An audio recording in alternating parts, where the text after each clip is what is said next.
I felt sorry for the young officer I thought was just doing his job. And I did feel that I felt that Dawn Butler looked as if she was reveling in this, and that later on she was guilty of rabble rousing and by accusing the police of being institutionally racist. Well, listen, 80% of communication between humans is done via body language. And I think looking at the video, the police officer was behaving entirely professionally. I don't think he looked like he wanted to kneel on someone's neck or rough someone up or wanted to pick on someone because of their colour. The police are under so much pressure, especially at the moment, to do things correctly because they know the Dawn Butlers of this world will get out their cameras and start filming them. And so I have no doubt that young officer was doing his job to the letter of the law and according to his training. And okay, he might have put a digit wrong in a number plate scan, but I think I was trying to say before I got cut off by the fouls of internet, that the police don't work out who they're going to stop and who they're going to search, and their methodology of policing based upon the twister spinner, where you turn the arrow and see what colour it lands on. Yeah. The police work to metrics, they work to research. They're incredibly intelligent people in the police department gathering data, and yes, profiling, but that's profiling all sorts of people. That might be profiling working class white men on the basis of human trafficking from Bulgaria. It might be profiling Asian gangs when it comes to illegal cannabis farms. It might, a whole load of things, and they're all intercrossing. And I just think that the minute you've got a police officer come up to you and he's been very polite and said, "May I stop you?" to get out the phone and film it and then say, "Is it because I'm black?" which is what she's doing, is essentially suggesting that only if you're white are you allowed to be stopped and searched by the police. Anything else is on a false premise because it's done entirely based on your ethnicity. And I think that completely devalues the integrity of the police and therefore undermines policing in this country. Yeah, we should preface this by saying, I'm sure the police look at dodgy-looking white individuals in cars and pull them over as well.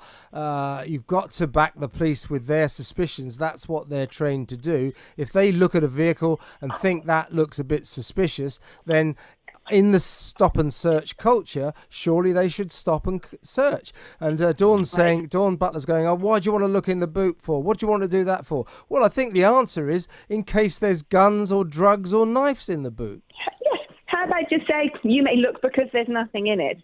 And then, especially if you're in an elected position and you know how the country works and runs, and you actually have direct access to the people you'd need to ask questions to. It's not like she's Joe Public and would have any difficulty getting through to Cressida Dick or whoever.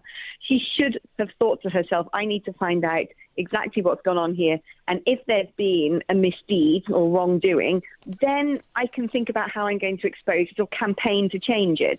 But just pulling out the mobile phone, come on. I don't think it escapes anybody's wit or assumption to suggest that she was doing that because she was more interested in the Twitter hit. She was more interested in stoking up debate and making a victim out of herself and perpetuating a pejorative view of the police, and she was actually trying to sort out her individual issue. Exactly right. By the way, stick where you are, Alex. If anybody's listening and you want to get involved in this discussion, either on what we were talking about earlier with Carol McGiffin or with Alex now, give us a call on 0344 499 1000, or you can text us. Text the word talk and your message to 87222, 25p plus normal sending charges, or you can tweet us at Talk Radio.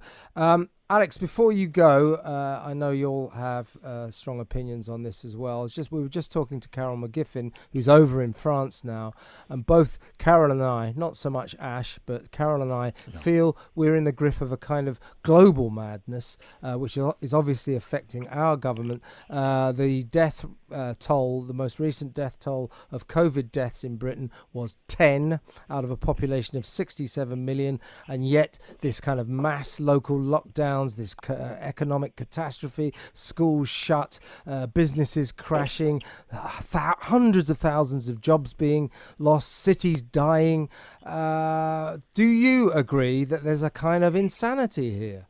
Yeah, it is. It's sort of groupthink hyperbole. It's mass hysteria. I think what countries are now desperate to do is prove that Sweden got it wrong, and it just doesn't look like that's going to happen. If you look at the recession actually in individual countries, I think Sweden's economy has shrunk by about 8%. Spain's economy has shrunk by 2 to 3 times that. Our figures come out from the OECD next week, and I think it looks like we're going to have shrunk even more than Spain. Mm-hmm. And we're decimating our economy. If you look at excess deaths caused by people not seeking medical treatment during lockdown, it's a huge amount. I think it's 12,000 died. 12,000 non-COVID. 12,000. The latest figures I saw put it up as high as 25,000. In fact. Yeah, these are people who were not treated because the NHS was directing all its resources towards the COVID sufferers. Exactly, and what's more, actually, the hospitals themselves became nexuses of infection. So the way the thing's been handled, we had these extra hospitals built for overflow, the Nightingale hospitals, where we could have treated COVID patients and opened up critical pathways for other patients. But the knock-on effect of untreated medical conditions doesn't come about immediately.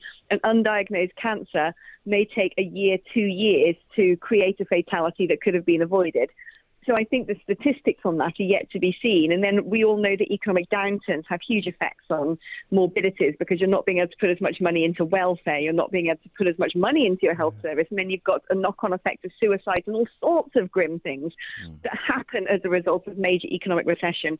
And I think at the end of the day, when we balance up who died, how they died, when they died, and the numbers, with the ramifications of the lockdown policy, I think we're going to have potentially killed more people, more healthy people who needn't have died from the policy than COVID would have done. Because if you look, there's always going to be tragic cases of young, seemingly healthy people in the prime of their life who have been hit by this virus, and doctors and scientists are trying to understand why that is.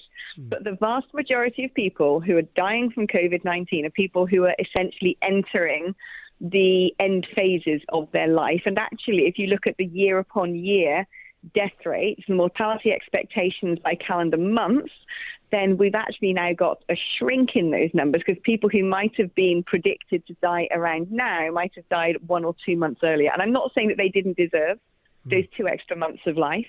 No one can say that. Yeah. But when you balance it up against the amount of healthy, astute, vibrant people who might now lose their lives or suffer immensely economically at the hands of the policy of lockdown, then you have to wonder whether or not this was the right route to take. Because even where you've got these so-called second waves, and I'm using air quotes so that you can't see that, in countries such as Belgium and Germany, and New Zealand's got a rogue case now, what they've tried to do is brush a virus under the carpet. And then as soon as the carpet's lifted, which it has been with lockdown, the virus has come back out. Yeah. But what it seems to me, and I'm no medical expert, and I hate trying to be an armchair epidemiologist, but what it looks like in a country like Sweden is they've let the entire wave hit them. And Sweden, like everybody else, is following the same trajectory of the deaths are going down. It's doing better. I think it's doing slightly better than us now. Yeah. And look, it's a novel coronavirus, so we don't know how it's going to behave. And scientists are always very unwilling to roll the dice. They don't work in the same way as, say, businessmen. For something to be proven in the world of science, it needs to be proven, not just semi-proven by the fact that it hasn't happened yet. They need to know full stop that is definitively a cause or a result. And so I'm sympathetic with the fact that scientists don't want to say you can't catch it twice, but there's been no catalogued incidents of actual reinfection. And people will say, what about this person here? What about this person there? We're talking millions so far. People have been infected, and statistics of those being reinfected is very low. And I just think at this stage there are people like me who's had it and who's young and healthy and wants to go back out and live my life, and in doing so, prop up the economy, I feel like I'm part of a charade. What, have you been tested, have you? Maybe that's the secret. If we all get tested and find out we've had it. The trouble with this track and test is it requires the cooperation of the population of Britain. And I'm afraid that Boris has lost the dressing room. People are not going to cooperate anymore, so we can forget about track and trace. I kind of agree. That's over.